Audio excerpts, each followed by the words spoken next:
Hey everybody, JC here with another TNI toy review, and today we're taking a look at the new DC Collectibles Arkham Asylum Batman vs. Bane action figure 2-pack. We'll start off taking a quick look at the packaging. Again, like pretty much with all the DC Collectibles, it's the same design. Now, since this is a 2-pack with a rather large figure in it, the box is pretty big. But the actual packaging design is pretty much the same we see with all the DC collectible figures. Now you have a big window showing the figures off inside the box so you can get a good look at what you're purchasing. Then down in the right corner you see the Batman Arkham Asylum logo and then the names of the figures. On the right side of the packaging we get a picture of the figures that are inside, and then on the left side of the packaging we get another picture of the figures inside along with the names of the sculptors for each figure. So in this case, Bane was sculpted by Phil Ramirez, and the Batman figure was sculpted by Dave Cortez. And then it also tells you that the Bane figure stands approximately 8 inches high and the Batman figure stands approximately 6.5 inches high. Then finally on the back we have little thumbnail images of the two figures that are included in this set, along with a little bio about the figures, and basically telling you can reenact the scenes from the Batman Arkham Asylum video game. And then it shows you two other Batman Arkham Asylum 2-packs that are available, the Mr. Hammer and Harley Quinn 2-pack and the Sickle and the Penguin 2-pack.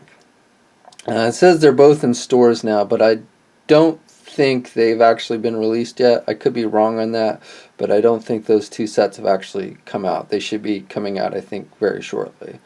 But other than that, that's pretty much what you get with the packaging. So let's get her open and take a look at the figures inside. So here we have a look at the two figures outside of the packaging. Right off the bat, I'm going to tell you that basically the main incentive for getting this set is the Bane figure. The Batman figure is really kind of, well, in my opinion, a waste. Unfortunately, it's the less articulated version of Batman that we saw, I think, like in the first wave of the Arkham Asylum line. Unfortunately, they didn't give us like a repackage of the later version that has the added articulation. So, if you're getting this set, I really don't think it's going to be for the Batman figure. In fact, if you've been collecting this line, you probably have more than enough Arkham Asylum Batman figures in your collection. So, I'll just spend just a couple seconds to look over this figure, but we won't spend much time on this review with this figure. As you can see, he's got only a back and forth movement with the head. There's no up and down movement with it. He's got the ball joint hinged on the shoulders and then single hinged elbows. And he's got, actually he doesn't even have swivel. Well, he does have swivel waist down at the bottom of the glove basically. So, but the wrists themselves don't swivel. He has no midsection articulation. Then just standard T-crotch at the legs, single jointed knees, can only put the legs back a little bit with the way they're sculpted, and can't do them out really at all. And then single jointed knees, and then no ankle articulation. So it's a nice looking figure, but as I mentioned before, they've released a more articulated figure that's as nice looking as this one, which if you don't already have, that's the one I would recommend that you get. This particular Arkham Asylum Batman figure is really the far superior one to get if you still need a Batman for your collection. But again, if you're buying this set, then I don't think you're really buying it for the Batman figure. It's the Bane figure that you want to get this set for. Now this is the second time we've gotten a Bane figure in the Arkham Asylum line. I believe this is only the second time we've gotten Bane. The first Bane we got was really had very little articulation. Overall design was similar to this one. The tubes were a little bit brighter neon colors, I believe.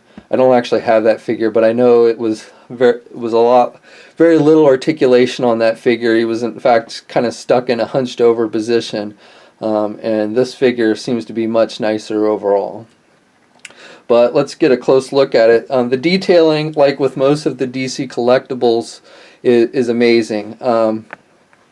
Just with the paint apps and the sculpting designs, you can see the veins in his chests and arms and everything are sculpted in there, which is really nice. And then just, if you can get a close-up look here on the camera, just look like the fingernails are all dirty and nasty looking. His feet and toes, there's just tremendous detail all over this figure, which is really nice.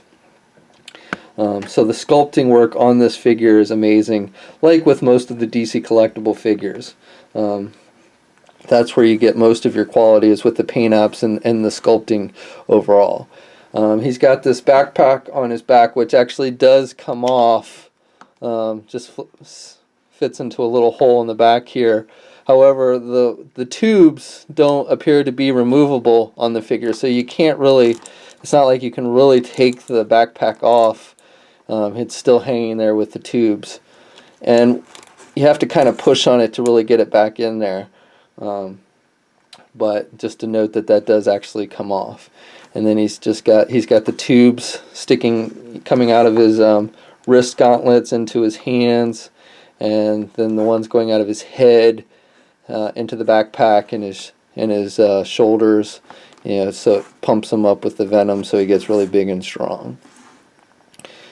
The figure is a nice scale. It goes well with the regular sized Arkham City figures. Here he is with Batman and Nightwing. As I mentioned before, the figure stands about 8.5 inches in height. And then here he is with some other boss characters from the game. Here's with the Joker. How would you like to run into these two guys in a dark alley?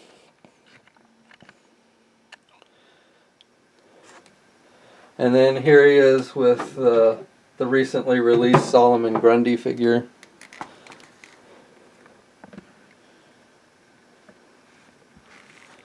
Again, probably wouldn't want to run into these guys in a dark alley. So, as I said, great detail on this figure. Love the sculpting, love the paint apps, especially, you know, just the minute details like on the fingernails and the toenails and things like that. It's really awesome looking, and I love it. Okay, so now let's take a look at the articulation on this figure. For a large size figure, especially for a DC Collectibles figure, it's actually not bad articulation. We're not talking about Marvel Legends level of articulation, but it's still pretty decent, again, especially for a DC Collectibles figure and especially for a larger scale figure like this. So we'll just take a quick look. The head, basically, you can only turn left and right. It's got some restriction because of the hoses attached to the head, but you can pretty much get him to turn fully left and fully right. There's really no up or down movement, a little bit maybe downwards, and just the way the neck is sculpted outwards, kind of hunched over, he's got a little bit of down movement, but really just left and right is what you get with the head. Then the shoulders are ball hinge joints, so he's got some movement there. Good rotation, but again, you want to be a little bit careful because you've got the hoses, so you don't want to twist it too much. He's got swivel bicep, which is nice. He's got a single hinged shoulder, and because of the arm gauntlets, he actually can't put his arm up too much. He can't bend his arm too much because of that. He's got swivel at this side of the wrist gauntlet, and he's got wrist swivels so that's nice. And he can move his hand up and down a little bit. There's it's hard to see in there with the gauntlet, but it looks like there must be some kind of hinge or ball joint there with the wrist, so he's got some up and down movement. So that's nice. He has no ab crunch joint at all. That's probably the most disappointing aspect of the articulation on this figure, is no kind of ab crunch. But he does have swivel at the waist. Legs, he's got some movement where he can move the legs outwards. Very little movement to the back, but some halfway decent movement to move the leg forward. He's got a single hinged knee though, and he can actually get the knee bent pretty decently.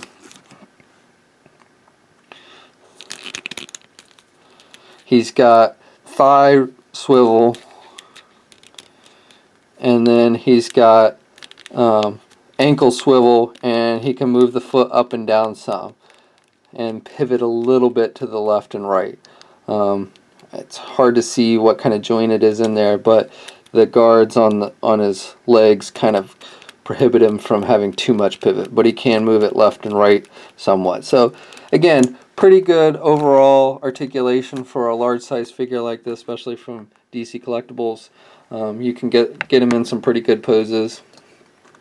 So I'm actually pretty happy with the articulation on this figure, and as I've mentioned before, definitely an improvement on the first time they released Bane for the Arkham City line.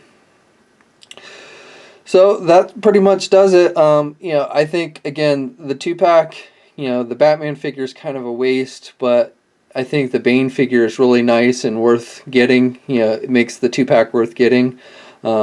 Definitely an improvement over the first Bane they released.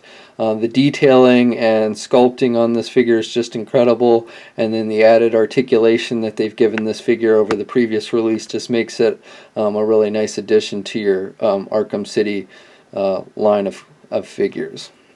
So I would highly recommend that you pick up the set. It's available now at your comic and specialty shop and favorite online e-tailers. And so yeah, like I said, I think it's a great figure to add to your collection. So that's my review. I hope you enjoyed it. Until next time, I'll check you later.